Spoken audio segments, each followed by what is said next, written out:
तो अचानक थांबला. असं कधी होत नाही, पण ते झालं. दादांच्याबद्दल बोलावं तेवढं थोडं आहे. आपल्या सगळ्यांना त्यांच्या कामाची कल्पना आहे. सकाळपासून संध्याकाळपर्यंत, घसा बसेपर्यंत,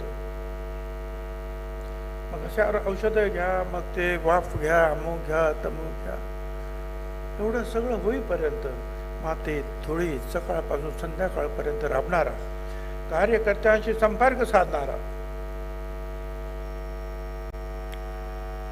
आणि अजित दादा एकच वादा हा एक उत्स्फूर्त जो आहे जयघोष जनतेमध्ये निर्माण करणारा हा आमचा दादा आज आमच्यात नाही. तुमची आमची फार मोठी जबाबदारी या निमित्तानं आपल्या खांद्यावर पडलेली आहे.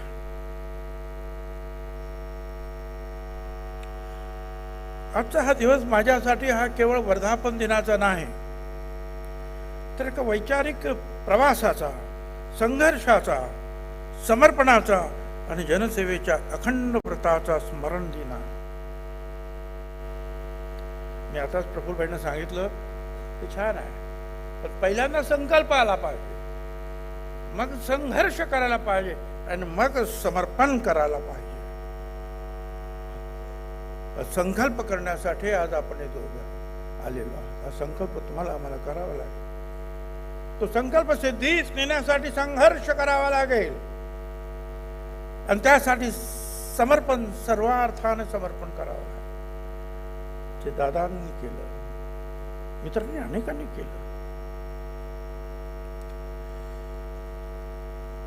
याच षण्मुखानंद हॉलमध्ये 10 जून याच दिवशी 27 वर्षापूर्वी अशा गाद्या टाकलेल्या होत्या. सगळे बसले होते, समोर सगळे कार्यकर्ते होते, सर्व देशातून लोक आले होते. एस काँग्रेसचं जे आहे हे समर्पण जे आहे राष्ट्रवादी काँग्रेसमध्ये झालं, चरखा मिळाला वगैरे वगैरे आपल्याला सगळ्यांना माहिती आहे. पण ते सहज झालं नाही. खरं म्हणजे मी हा इतिहास का सांगतो, ज्यांना इतिहास माहिती आहे तेच भविष्य घडवू शकतात हे अटल बिहारी वाजपेयींनी सुद्धा सांगितलं. पहिल्यांदा मला इतिहास तर माहिती पाहिजे की काय काय झालं. आपण छत्रपतींचा इतिहास सांगत असतो, संभाजी राजांचा इतिहास सांगत असतो, आपण अहिल्याबाई होळकरांचा, यशवंतराव होळकर, फुले शाहू आंबेडकरांचा, साठेंचा का सांगतो हा इतिहास, की त्यांनी हे केलं, काय संघर्ष झाला, कसा झाला, हे तुमच्या आमच्या मनामध्ये प्रत्येकाच्या ठसलं पाहिजे. मनापासून एक मनातून ऊर्जा निर्माण झाली पाहिजे. ते सगळं झालं. खरं म्हणजे पवार साहेबांना काँग्रेसनं बाहेर काढलं, त्यांच्याबरोबर संगमा आणि ते तारिक अनवर वगैरे वगैरे हे जे काही आहे सहज मिटवता आलं असतं, पण नाही, त्यावेळेला त्यांना काढण्यात आलं. आणि मी त्यावेळेला विरोधी पक्ष नेता होतो आपल्या विधान परिषदेत. आणि काय करायचं ठरलं, त्यांना काढलं. मला आठवतं की ते मुंबईत यायच्या अगोदर शिवाजीराव नलावडे आणि त्यांच्या कार्यकर्त्यांनी एक जाहीर सभा एका कुठल्या तरी चव्हाण सेंटरमध्ये, मला वाटतं मी सुद्धा बाहेरगावी होतो, ताबडतोब आलो. म्हणजे महाराष्ट्र हिंदुस्थानातच होतो. सुरुवात झाली, काय करायचं, नाव काय ठेवायचं. A10 मला काल बरं वाटलं, कारण त्या A10च्याच परिसरामध्ये काल झेंडावंदन करण्याचा सुद्धा प्रसंग आमच्यावर आला आणि मला ते सगळं आठवलं. A10 म्हणजे आपलं जे ऑफिस आहे ना आता, त्याच्या बाजूचा एक छोटा बंगला जो विरोधी पक्ष नेता म्हणून मला मिळाला होता, तिथंच ह्या सगळ्या गोष्टी घडल्या. इतिहास त्याच बंगल्यात घडला. रात्रंदिवस 1000 लोकांच्या तर ॲफिडेविट पाहिजे होते, ताबडतोब त्यांचं मतदान केंद्र कुठलं आहे, त्यांचा नंबर काय आहे, ते कुठल्या पक्षाचं आहे, त्याचा राजीनामा दिला की नाही, त्याचं ॲफिडेव्हिट आणि आमच्या पक्षाशी येण्याशी त्यांची निष्ठा या संदर्भ सगळे जे कागदपत्र 1000. आता असं आहे की मी सांगितलं की आपण म्हणून आपल्या पोरांचं काय माझगावच्या लोकांनी, समीर, पंकज या सगळ्या लोकांनी जे आहे हे धनुष्यबाण उचललं. माझगावातून आणि आजूबाजूतून हे 1000 ॲफिडेव्हिट तयार करण्यात आले. झेंडा कुठला पाहिजे त्या बेडरूममध्ये ह्याच लोकांनी तयार केला. त्याच्यानंतर घड्याळ निशाणी, आम्ही हे घड्याळ पाठवलं. अगोदर पाठवलं होतं, तो चरखा इथे आम्हाला देण्यात आला होता. त्यावेळेला सुद्धा 10 जूनला हे अधिवेशन इथं सकाळचं झालं. सुभाष बाबूंच्या बरोबरीनं सगळे राष्ट्रीय नेत्यांचे मोठमोठे जे आहेत पोस्टर होते आणि इथे भाषणं झाले आणि स्थापना झाली. पण त्याच्या अगोदर ज्या काही गोष्टी करायच्या होत्या त्या आपण केलं. घड्याळ ते काय म्हणतात, ते चरखा जो आहे फ्रीज केला गेला आणि मग घड्याळ दिलं. हे असं घड्याळ, आणि त्या घड्याळामध्ये त्याने सांगितलं नाही हे जनता पार्टीसारखं दिसतं, काय अर्थ नाही. त्याच घड्याळाला नंतर 2 टोकं लावली आणि तिथे आजचं हे घड्याळ निर्माण झालं. खूप हे झालं. आणि एका दिवशी मला आठवतं 19 मे 99ला मी असाच त्या बंगल्यात होतो आणि धावत 5-7 लोक आले. शिवाजीराव नलावडे, त्या आपला अलकाताई पेंटर, मला वाटतं त्यांचं नाव अल्पनाताई पेंटर, सुनीताताई शिंदे, त्या दीपिका म्हणजे काय त्या गुजराती भगिनी होत्या, सगळ्या रक्तबंबाळ. अरे काय झालं तुम्हाला, कुठे गेला होता तुम्ही, ऍक्सिडेंट झाला का, काय झालं. पण ते आणि त्यांचे लोक पवार साहेबांचा पुतळा काँग्रेसवाले जाळत होते, त्या ठिकाणी ते गेले. तो पुतळा हिसकून घेतला, जाळू दिला नाही आणि त्याबद्दल त्यांना जो मार खाण्यात आला, रक्त सांडण्यात आलं, हे आज सुद्धा मला आठवतं. हे आमचे आमदार खोडके ह्या सगळ्या गोष्टीला जे आहे साक्षी आहेत. मला एवढंच सांगायचं,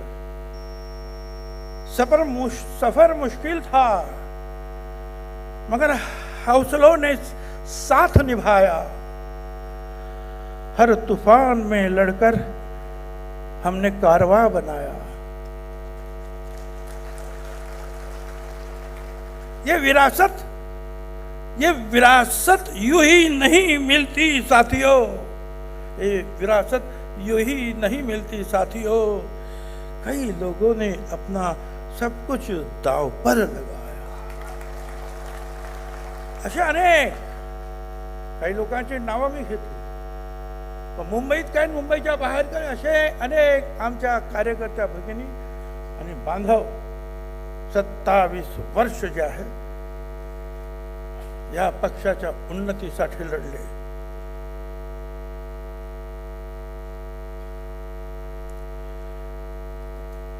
कितीतरी फोन, सगळे फोन ते खोडकेच घ्यायचे. सोनिया गांधींच्या ऑफिसमधून फोन, ते ऑस्कर फर्नांडिस, सुशीला दीक्षित, ते राजेश पायलट, ते आपले कलमाडी, मुकुल वासनिक, जिवंत, आणि तुम्ही इकडे या, आम्ही तुम्हाला आजच पुढचा मुख्यमंत्री म्हणून जाहीर करतो. मी सांगितलं नाही, मी पवार साहेबांबरोबर राहणार, फुले शाहू आंबेडकरांचा विचार घेऊनच पुढे जाणार. आज काही जाऊन त्यांना विचारा, तो प्रश्न नाहीये काय आला आणि काय नाही. जो मिल गया उसी को मुकद्दर समझ लिया, जो खो गया उसी को भुलाता चला गया, मैं जिंदगी का साथ निभाता चला गया. प्रश्न येत नाही, चालायचं. तो त्याचा जो आहे तो आनंद या गोष्टीचा आहे की आपण हा पक्ष वाढवला. ओबीसींना बरोबर घेतलं, दलितांना बरोबर घेतलं, आदिवासींबरोबर, सगळ्यांना, मराठ्यांना, सगळ्यांना बरोबर घेतलं आणि हा पक्ष वाढला. पहिला मेळावा झाला इथे सकाळी आणि संध्याकाळी शिवाजी पार्कला. 4 दिवस हे आपली पोरं जे आहेत आमची त्या कठड्यावर झोपायचे. मी महापौर होतो म्हणून ओळख होती तिकडे बंगल्यामध्ये, तिथे सकाळचे जायचे. आणि त्यावेळेला लक्षावधी लोकांचा तो मेळावा, तो संकल्प. जागा पुरली नाही, बाहेर रस्त्यावर स्टेशन पर्यंत लोकांची गर्दी. एवढं प्रेम जे आहे या महाराष्ट्रातल्या लोकांनी आम्हाला दिलं. अनेक लोक जे आहेत नंतर आले ते आपल्या मतदारसंघामध्ये मतदान घेत बसले होते की पवार साहेबांवर जायचं का काँग्रेसमध्ये राहायचं. अनेक जण आले. संजय पाटील वगैरे सगळे होते. कितीतरी नाव आहे ती सगळी तुमची, तुम्ही सगळे लढले त्याच्यासाठी. आता हे सगळं पुढे न्यायचं आहे. पहिला प्रदेशाध्यक्ष मी झालो. मी जिल्हाध्यक्षाची सुद्धा निवड झाली नव्हती. आणि केवळ आता काँग्रेस फुटली म्हणून प्रमोद महाजनांनी सूचना केली की आपण विधानसभा प्रिपोन करूया. 6 महिने अगोदरच निवडणूक झाली. आणि ती जर 6 महिने जर मिळाले असते पूर्णपणे पुढचे, तर राष्ट्रवादीचा मुख्यमंत्री निश्चितपणे बसला असता. अजितदादांनीच सांगितलं की आम्हाला 6 महिने ते पाहिजे होते, पण ते 6 महिने मिळाले नाही. अध्यक्ष माहिती नाही. एक पवार साहेब एका बाजूने, मी एका बाजूने, 2 हेलिकॉप्टर, 10, 15, 16 आणि तरी सुद्धा आपण आलो. 2-4, 5-7 लोक कमी पडले. मी का सांगतो की ज्या वेळेला आपण म्हणतो आहोत की संघर्ष, समर्पण, संकल्प, तो संकल्प आपण केला पाहिजे, पण त्याचबरोबर संघर्षाला उभं राहिलं पाहिजे. आणि त्याच्यासाठी सगळं समर्पण केलं तरच त्या शब्दाला अर्थ आहे. राष्ट्रवादी काँग्रेस पक्ष हा केवळ पार्टी नाही आहे, ती एक सामाजिक संस्था सुद्धा आहे. सर्व समाजांना न्याय देणारी, पुरोगामी विचार घेऊन पुढे जाणारी, धर्मनिरपेक्षता आणि विकासाच्या मूल्यावर हा पक्ष उभा वाढला. तो पक्ष संत तुकाराम महाराजांचा एक अभंग आहे. आधी बीज एकले, बीज अंकुरले, अंकुर वाढले, वृक्ष जाहला. आज हा वृक्ष जाहला. पण हा अंकुर वाढवत असताना ज्याने रक्ताचं पाणी करून त्या अंकुराला घातलं आणि वटवृक्ष केला, ते अजित दादा मात्र आज आमच्यात नाही.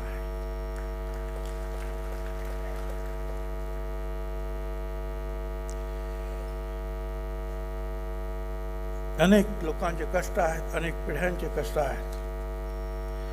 दादांचे तर 100% आहेच आहे. अजितदादांनी या पक्षाच्या वाढीसाठी, संघटना मजबूत करण्यासाठी, महाराष्ट्राच्या विकासासाठी दिलेले योगदान शब्दात करणं अशक्य आहे. त्यांचं काम आपल्याला पुढे न्यावं लागेल. संधी सगळ्यांना मिळते. संधीचं सोनं करायचं का माती करायची हे तुम्ही आम्ही ठरवायचं. आज तुम्ही प्रमुख कार्यकर्त्यांच्या रूपामध्ये आहात. आपल्याला ह्या अजितदादांच्या आशीर्वादानं एक त्यांचा आशीर्वाद ही आपली एक संधी आहे. आणि म्हणून 2-2 वेळा जे दाखवलं गेलं ना, ते BLO आणि BLA, त्याचा विचार करायला पाहिजे. साधी गोष्ट आहे ते. BLA BLO म्हटल्यानंतर गोंधळून जायचं कारण नाही. निवडणुकीला आपण प्रत्येक वेळा उभं राहतो, त्यावेळी एवढे लोक घेऊन जातो, एवढे अर्ज, आणि हे आमचे कार्यकर्ते आहेत, मतदार आहेत, हे भरा. आणि दुसरा मंडळ असतो, हे खोटे आहेत, हे काढा. करतो की नाही? तेच जे आहे सरकारी कर्मचारी इथं करणार प्रत्येक बूथवर. त्यावेळेला आपला प्रत्येक बूथ प्रमुख तिथे हजर असला पाहिजे. कुठली आपली मतं आहेत, शेवटी निवडणूक जिंकणं हे तिथे सुरुवात होतं, हे मगाशी सांगितल्याप्रमाणे ते तिथे सुरुवात होतं. आणि म्हणून बूथ प्रमुख असलाच पाहिजे. काय चाललंय, तो BLO काय करतोय त्याच्यावर लक्ष असलं पाहिजे. आपल्या लोकांचं संरक्षण झालं पाहिजे. खोटं असेल तर बाजूला पडलं पाहिजे. ते एकाचं काम आहे. ते माझं फक्त एकट्याचं नाही, यांचं नाही, यांचं नाही, यांचं नाही, ते तुमच्या तालुक्याच्या पर्यंत, गावापर्यंतच्या लोकांचं काम आहे की हे जे SIRचा जो कार्यक्रम आपण जो म्हणतो आहोत, मतदानाची छाननी मतदारांची, ती आपल्याला पूर्ण करायची आहे. एक लक्षात ठेवा, यशवंतराव चव्हाण ज्यांनी महाराष्ट्राचा हा पहिले मुख्यमंत्री, ते म्हणाले होते, राजकारण हे समाज परिवर्तनाचे साधन आहे. सत्ता हे अंतिम ध्येय नाही. समाजाचं परिवर्तन करायचं आहे, शेवटच्या माणसांपर्यंत पोहोचायचं आहे. त्यासाठी हे राजकारण करायचे आहे, त्यासाठी ही सत्ता पाहिजे. आणि दुसरं त्यांना प्रश्न विचारला, यशवंतराव, हे राज्य मराठीचं होणार का मराठ्यांचं होणार? यशवंतरावनी ताबडतोब उत्तर दिलं, हे राज्य मराठीचं राज्य होणार आहे. मराठीचं राज्य, सर्वसामान्य सगळ्यांचं राज्य हे होणार आहे. जो जो मराठी बोलतो, जो जो ही मायबोली बोलतो, त्या सगळ्यांचंच हे राज्य होणार आहे. आज यशवंतराव चव्हाण हे आपले आयकॉन आहे. आपल्याला हे विसरता कामा नये. लोकांमध्ये जाऊन संघर्ष करायचा, पुनर्बांधणी करायची आहे. पक्षापेक्षा कोणी मोठं नाही, हे सगळ्यांनी लक्षात ठेवलं पाहिजे. आता मगापासून चाललंय ते, हे बुद्धिबळ खेळतो, हा तो कबड्डी खेळतो, हा कोण आणखी खो खो खेळतो, हा कोण. अरे बाबा, खेळात राजकारण आणू नका. आणि राजकारणाचा खेळ